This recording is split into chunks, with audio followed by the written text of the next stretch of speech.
There have been loads of studies on birth order and about whether or not it's better to be the oldest sibling in the family or the youngest sibling.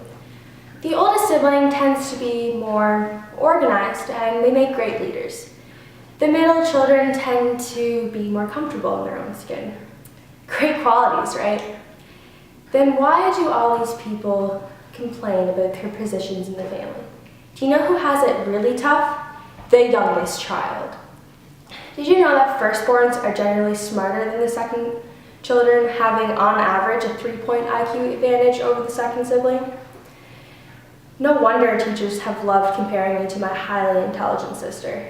After all, she had the benefit of at least 6 IQ points that I was completely robbed of. I didn't even do anything wrong. All I did was have the misfortune of being born last in my family. Following in a successful sister's footsteps has been my cross to bear. Every time a teacher gets to my name on the roll call on the first day of school, they just get so excited when they find out who I am. You should have seen the look of excitement in Mr. Carmichael's eyes when he found out who I was. The first words out of his mouth were, "Are you going to join the math competitions and live up to the family traditions?" My sister always got fancy plaques for her accomplishments. I've never gotten a plaque like this. No wonder studies have shown that the youngest child tends to have low self-esteem. I mean, who wouldn't have?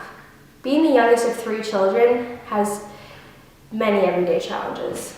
I bet you have a name that you call your own, a name people call you by, a name you know. If you do, then you're clearly not the youngest child. I never get called Rachel on the first try. The amount of times I could call the wrong name is astounding. And the amount of names my parents go through by the time I get to mine is just ridiculous. They start with siblings' names and they eventually move to pet names. And sometimes they just give up altogether. And folks, it's not just my name. Sometimes I just get forgotten altogether. One day during a visit, my great-grandmother was trying to keep everyone straight. She was listing everyone, and I quote, "There's Courtney, and then there's Patrick, and there's another one, isn't there?" Yet. And what's the deal with parents completely forgetting how a camera works by the time the 3rd child is born? It would be easy to walk in my home and think that my parents only have 2 kids, judging by the amount of pictures of my siblings and serious lack of childhood pictures of me. There are hundreds of pictures of my oldest sibling.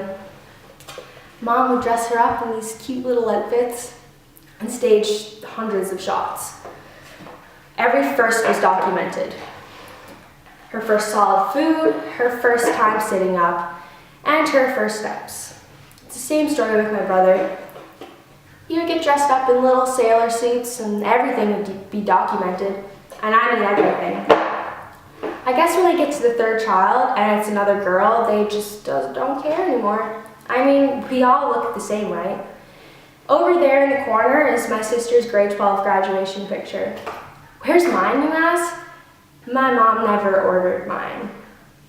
It seems like my sibling's favorite pastime is complaining about how spoiled I am. It's all I ever hear. If being spoiled means you constantly get all the well-worn leftovers that everyone else is finished with, including an old bed that's like sleeping on a brick, well then I guess I'm spoiled.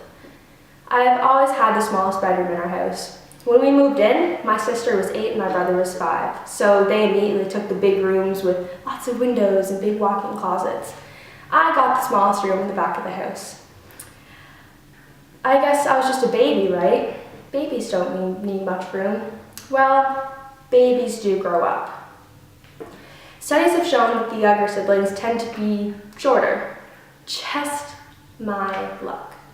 My brother likes to call me the hobbit of the family because I'm about 50 times shorter than everyone else. All I ever hear is, "Oh, your brother and your sister are so tall." Why do parents feel the need to baby their kids forever, even when that child is almost 18 years old? I know that even when I'm 50 years old, I will still be called the baby. Who wants to be referred to as the baby their whole lives? So to all your older siblings out there, do you still think you have it really tough? I mean, come on, give us babies a break.